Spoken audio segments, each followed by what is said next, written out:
Daniela Lawler, and welcome to the very first of my health tips here on the Divine Show. Every week I'm going to share my knowledge with you so you can start to take your health into your own hands.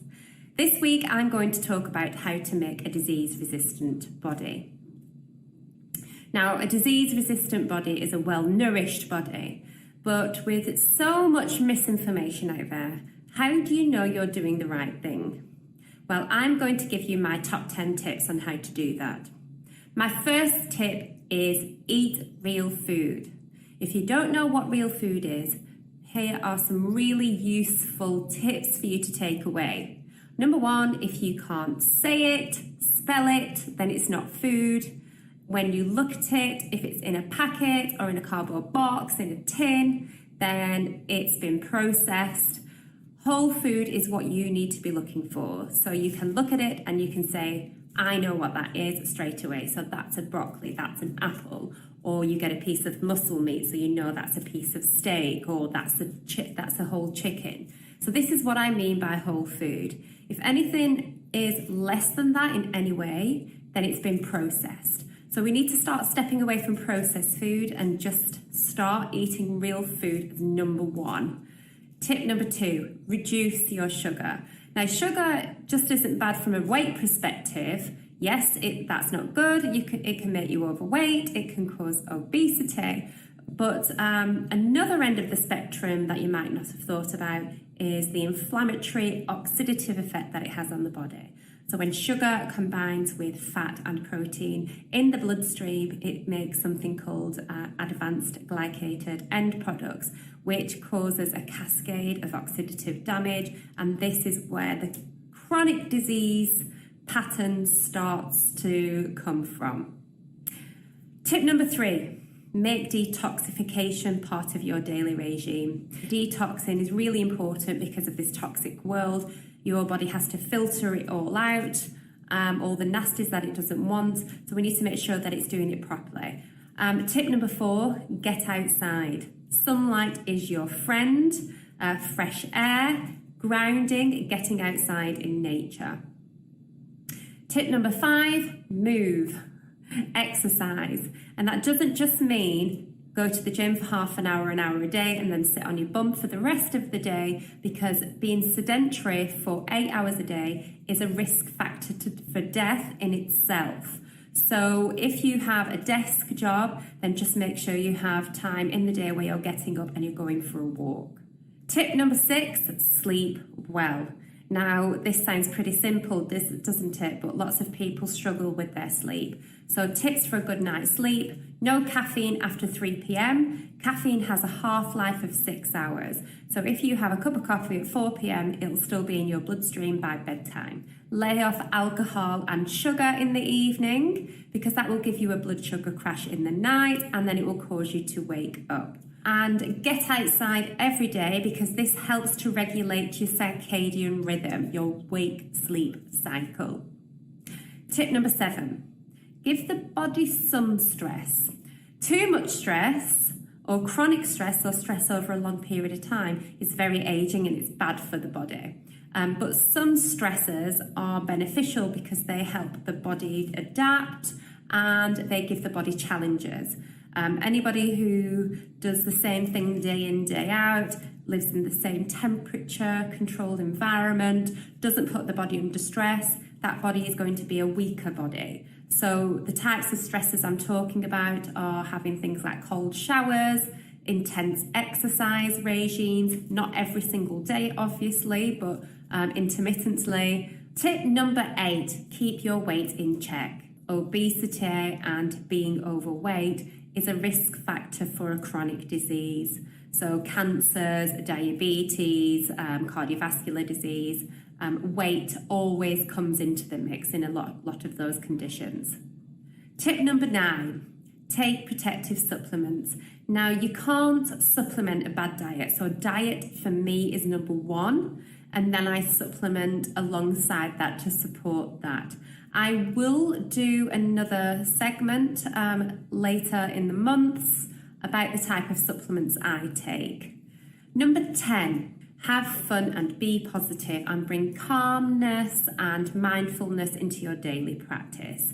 Now, there's been studies cited that have shown that having gratitude in your daily practice and practicing yoga and mindfulness and these types of calming activities increase something called our telomere lengths. So our telomeres decrease with age, but telomeres are what are featured at the end of our chromosomes, and they help to protect against DNA mutation. So as we age, we lose this anyway, but from studies, it has been shown that mindfulness increases the telomere length, and it's been shown to be quite protective in terms of cancer as well. So that's all for today. Thank you for tuning in. I hope you find that informative. Next week, I will be discussing with you all about vitamin D. See you then. Hello, I'm Daniela Lawler, and welcome back to my health tips here on The Divine Show. Today, I'm going to be discussing with you everything you need to know about vitamin D. Now, it only seems apt to talk about vitamin D now, as we're in the depths of winter, and I guarantee most of you are going to be deficient. So the question is, what is vitamin D? Vitamin D is actually classed as a hormone rather than a vitamin because it's involved in so much signalling within the body. Vitamin D is made via the skin and the organs, the liver and the kidneys. And why is it so important? So vitamin D is really important for your immune system. It helps to regulate your immune response. So diseases which are implicated in vitamin D deficiency are autoimmune diseases because the body has lost regulation, the immune system has lost regulation, and mood disorders as well could also be attributed to vitamin D deficiency, like depression and anxiety and seasonal affective disorders. And we can't forget about bone health. Vitamin D is so important for bone health that rickets is on the rise in the UK. Maybe all our children are massively deficient in vitamin D, and also osteoporosis in grown-ups. Now, if you don't have enough vitamin D in the body, you cannot absorb calcium.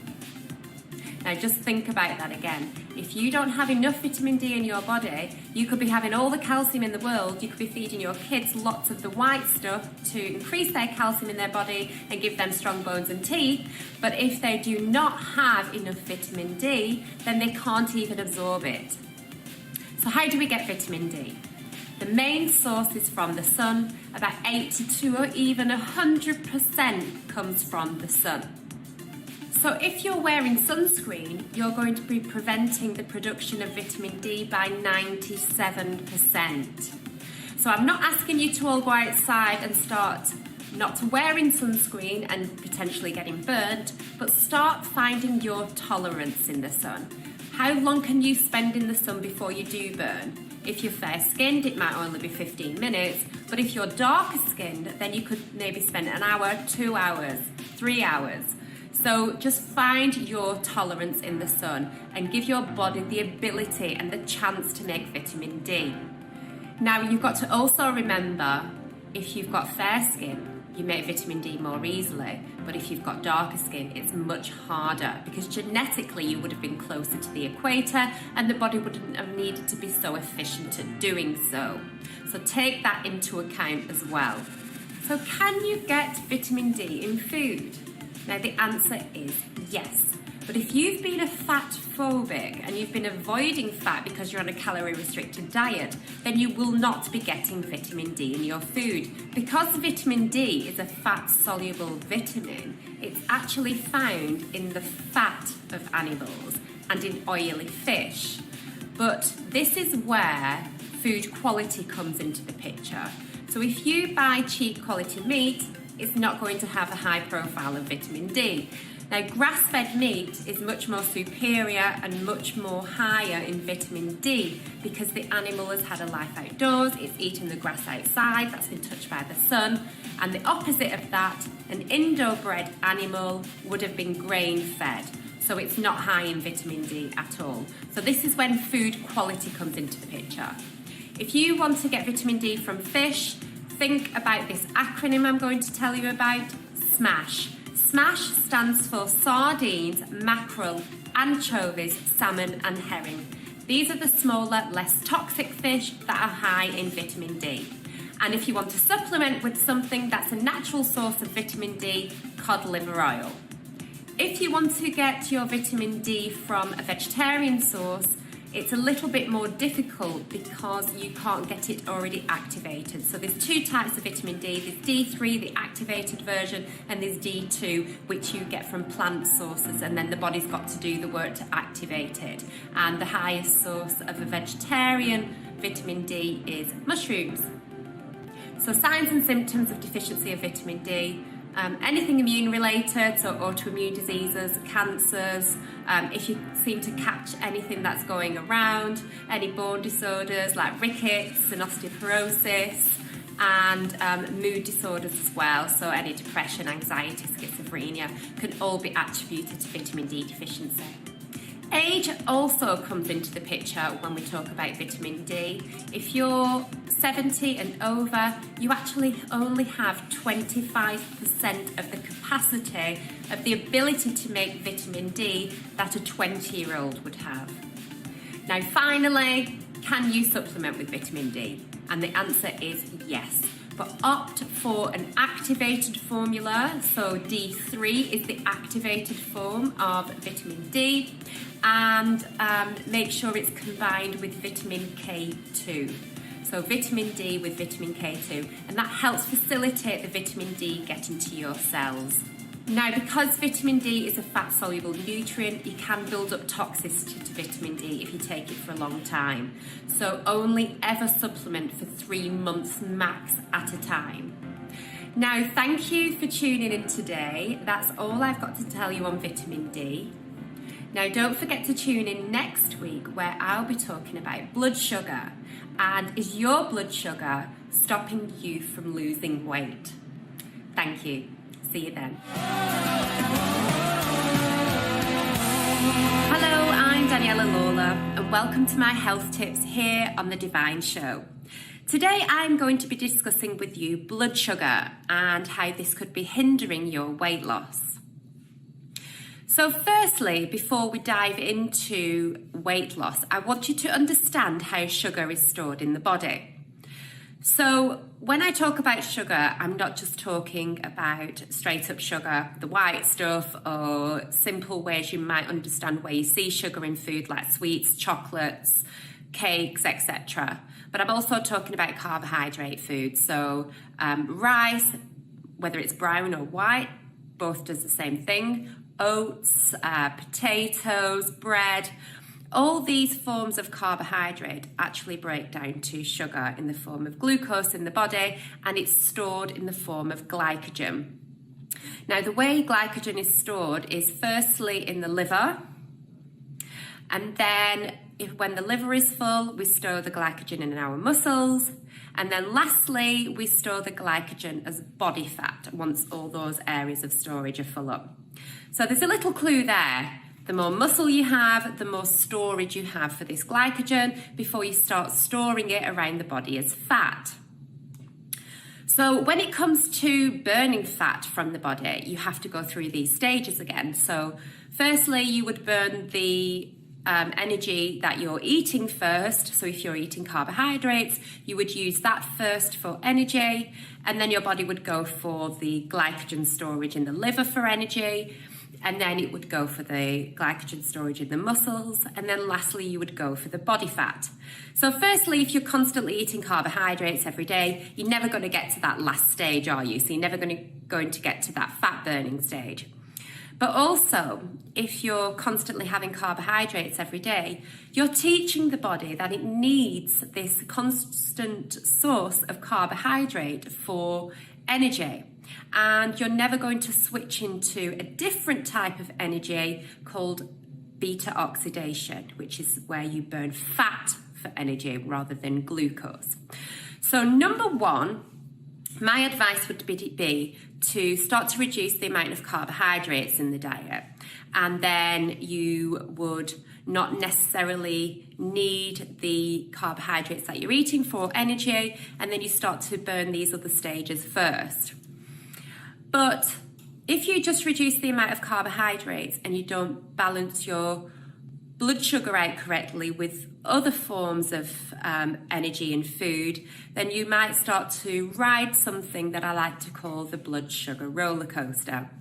So if you just reduce the amount of carbohydrates and you don't have enough fat in your diet and you don't have enough protein in your diet, then you might start to feel a little bit hangry. And what I mean by that is you might get,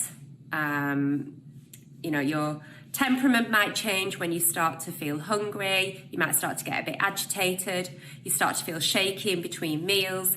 You might be one of those types of people that has to carry a snack around with you for those times. You need to eat every 2 hours to keep your energy and your mood correct. You might not be able to think correctly. You might have bad PMS. So any symptoms like acne before periods, bad period pain, PMS, bloating, moodiness, all these are signs of poor blood sugar balance. And this also tells me that you're not very metabolically flexible.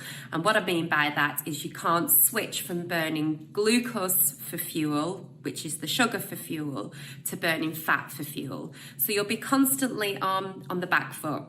So you'll either need to be eating constantly for this energy that your body's requiring, or you can't switch into burning this fat in the body. And this is where it'll start to hinder weight loss. So this is my advice to you. Number 1, balance your blood sugar out correctly. To be metabolically more flexible. For 3, to be able to lose weight more easily. Now, when I'm talking about balancing your blood sugar, I want you to think about your plate. And you always need to question, have I got fat on my plate and have I got protein on my plate? Now, fat, I'm talking about saturated fats. Yes, the ones that have been demonized for the past 30 years, and monounsaturated fats. For me, these are the best kind of fats for you. So animal fats are back on the menu. Have the chicken skin on your chicken. Order a ribeye rather than a fillet. Eat avocados. Eggs are fine every day. Nuts, seeds, olive oil, butter, all these types of fat help you to keep fuller for longer. They help to keep you satisfied. They help to keep your energy stable so you do not get hangry anymore, and your body will start to be more metabolically flexible so you can start to burn that fat on the body better. So eating fat does not make you fat, it helps you to lose weight. And number 2, always make sure you've got protein on your plate. So protein, anything from animal protein. If you're a vegetarian, you will get it from the beans and legumes. Eggs are a really good source of protein as well, nuts and seed. Just make sure you've got them on every single plate. And then rather than those basic carbohydrates on the plate, I want you to think, have I got fibre? Now, not fibre from grains like oats and rice, because those types have high amounts of carbohydrates, which will turn to sugar, and you're going to start messing around with the blood sugar again. So fibre in the form of vegetables. So make sure you've got lots of colour on your plate. So what foods do you need to limit? So limit high sugar fruit and swap that for low sugar fruit like berries. No more diet foods. So diet foods are the worst because what they do, they strip the food of fat so you don't feel satisfied anymore. You'll run that blood sugar roller coaster again. Stop starting your day on carbohydrates. Change what breakfast looks like. So start having protein and fat with breakfast. Remember, breakfast is a time to get nutrition in. It's not a time to get sugar or carbohydrates in. So you can have whatever you want for breakfast. So have a piece of fish, have lots of steamed vegetables with butter. You can have a steak for breakfast. Just change what breakfast looks like. It will change the course of your whole day if you get that meal correct. And lastly, fasting. I will do another feature on fasting in itself, but fasting is one of the quickest ways to start to get your body more metabolically flexible, and it will also help you to stabilize your blood sugar. Now, the easiest way to start fasting is stop eating after that last meal at night and do not eat again until breakfast in the morning. And before you know it, you've got 10 hours of fasting, and then start to build that up till 11, 12. This is a really good way for weight loss and start to get that blood sugar stabilized and get you more metabolically flexible. Now, that's all I've got for you today. Next week, I'm going to be talking to you about detoxification. Detoxification is the key to health and longevity, and I'm going to give you lots of good tips. So thanks for tuning in today, and I'll see you next time.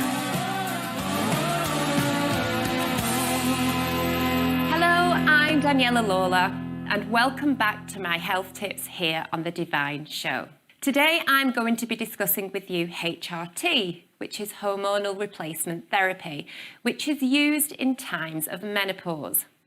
During this time, women stop producing progesterone and estrogen, and hormonal replacement therapy looks to replace these hormones. Now, HRT has been in the media a lot lately due to its possible reclassification of the drug. It may become available over the counter. So basically, women can get this without a GP appointment. The transition of menopause should actually be quite a subtle one, and the only symptoms you should notice is the cessation of your periods. However, some women experience really strong menopausal symptoms that can dramatically affect the quality of their life.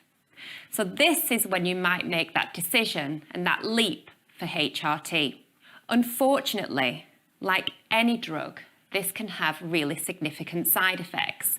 So it's really important to know that around 35% of women stop taking HRT because of these side effects. And all hormonal drugs, including the oral contraceptive pill, impact the body in so many different pathways, including how you absorb your nutrients. Now, a recent study in the BMJ revealed abnormally high blood levels of copper. Now, this isn't the first time I've seen this. I see this time and time again with individuals on the oral contraceptive pill. Now, abnormally high levels of copper mean you don't have enough bioavailable copper to utilize iron correctly. And this is where you can get anemia. So don't just think anemia is a lack of iron. It could be that you have too much of this toxic copper in the body. Other nutrients that are offset from these hormonal medications are zinc, magnesium, manganese, and vitamin C. And just like the oral contraceptive pill, it may also deplete your B6, your B12, and folate levels, which are really important nutrients for energy, mood, and heart health. So I'm here today to show you that you can have a natural approach to your hormones that can be really effective. So my number one, as always, is eat real food. If you can't remember what real food is, go back to the very first episode of Divine, where I will go into this in detail. Number two, support your digestive system, because your digestive system is where you get rid of old, used hormones like estrogen. If you've got a sluggish bowel and you're congested, then you're going to have a recirculation of this toxic estrogen that can make symptoms not only of menopause worse, but of all hormonal issues like PMS. So make sure you're going to the toilet regularly. If you don't know how to do this, then some really simple tips you can do is make sure you have lots of vegetables in your diet for the fibre, and I would be aiming for 7+ a day. Drink lots of water and get exercising. Now, vegetables can be really important at regulating your hormones, especially the cruciferous family. Now, the cruciferous family, like broccoli, cauliflower, cabbage, Brussels sprouts, are rich in a nutrient called glucosinolates. Now, when glucosinolates are broken down, they produce something called indole-3 carbonyls, which supports the detoxification and clearing of used estrogen. You need to also be eating foods rich in phytoestrogens. Now, phyto means plant estrogens. Now, plant estrogens have a significant hormonal balancing effect. So they upregulate or downregulate the amount of estrogen your body needs. Now, the main two sources of phytoestrogens are isoflavones or lignin-rich foods, and the most abundant isoflavones are found in soya and also chickpeas and lentils. Now, for the best quality soya, you need to be opting for organic whole bean from a natural source like miso, tofu, edamame beans. Soya has had a bit of a bad rap in research papers. Now, this is not from the organic whole bean source. This is from the highly refined versions that you might see on the label as soy protein isolates. Now, this is heavily genetically modified soya, so avoid this if you see it on any food label. The other really great hormonal balancing food are the ones that are rich in lignans. Now, these are most abundantly found in your flax seeds, which are also called linseeds. Now, these need to be the whole source of flax seeds, not the ground variety, and most definitely not found in flaxseed oil because it's found in the fibres of the seed. Therapeutically, you need to have 2 tablespoons a day if you want it to have that hormonal balancing effect. Now, you can do this very easily by adding it to smoothies, or you can make a shot of it. So if you put 2 tablespoons into a glass, fill it with water, leave it overnight, and then take a shot of it in the morning. It will have a gel-like consistency, but as well as balancing your hormones, it has a nice cleansing effect on the gut and will get that gut moving. Now, other foods you need to think about in this time are junk foods. Avoid all processed junk foods as much as you can. These are highly inflammatory on the system, and these are huge hormonal disruptors. Eat whole organic food because these types of foods avoid pesticides and they're grown naturally. If you eat meat, opt for local organic sourced meat because the factory farm versions are high in hormones because these animals are injected with growth hormones so they can grow quickly and they can get it on your supermarket shelves to supply the demand. Grass-fed local meat is also really high in omega-3, which is anti-inflammatory, as opposed to factory farmed meat, which is high in inflammatory omega-6. Eat oily fish. Oily fish is high in omega-3. So for one of the symptoms that you'll experience in this time, which is vaginal dryness or drying of the skin or drying of the hair, these omega-3 oils help as an anti-dryness and lubrication for the body. It's also really good for brain function in this time as well if you feel like you have brain fog, and they are highly anti-inflammatory.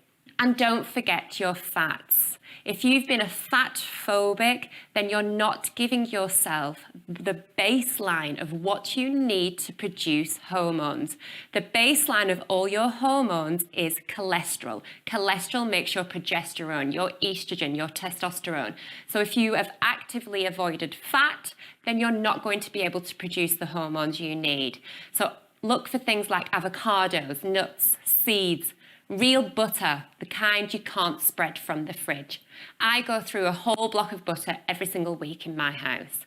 Animal fats like lard and beef dripping are back on the menu, and also your oily fish. Now, when it comes to estrogen, we need to look at our environment. Xenoestrogens are all around us, and these are huge endocrine disruptors.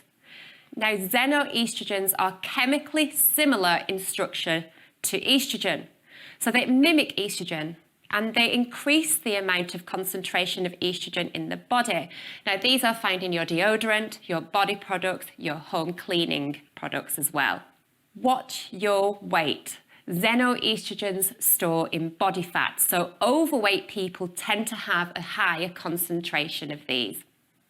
Plastic, do not heat your food in plastic. Beware of ready-made meals in plastic and your plastic water bottles as well. So the chemicals that plastic is made from leach into your water and they have this xenoestrogenic effect. So if you're leaving plastic water bottles in the car, they're sat there being heated up and then you drink from them, then you're actively increasing the amount of xenoestrogens in your body. Your water supply has hormones in there, so get yourself a good filter as well at home to filter out these hormones. Now let's look at herbal remedies that can help breeze you through this time of menopause. Now, if you're on any medications or if you have any health issues, make sure you speak to a medical professional before you take any of these herbs, because they can have quite a strong effect on the body. Now, just because they are natural doesn't mean they're not going to affect you negatively. So, number one, sage. It's really good for hot flushes. Secondly, dong quai. Dong quai is a traditional Chinese medicine herb known as the woman's tonic. It's really great as a hormonal balancer, for hot sweats, and to help with the vaginal dryness. A really familiar one that you may already know is black cohosh. Now, research shows that this is really great to take around menopause and great at relieving the symptoms of hot flushes and night sweats. AGNUS castus, also known as chasteberry, is really great for perimenopause symptoms when periods have become erratic. And then finally, milk thistle for your liver. Now, your liver helps to clear out old used estrogen, so make sure you're supporting your liver through this life stage. And then let's look at your lifestyle. So drinking less, because alcohol puts stress on your liver. It also puts stress on your blood sugar. Relax more, do yoga, do meditation, and support your HPA axis. This is your hypothalamus pituitary adrenal axis. This is the motherboard of your endocrine hormonal system. So make sure you're supporting that. And then finally, exercise. This will help support your mood. It will get your digestive system working better as well. So that takes me to the end of the health tips for today. I'll see you next week when I'm giving you the lowdown on what you might be doing wrong with your juices and your smoothies. Thank you.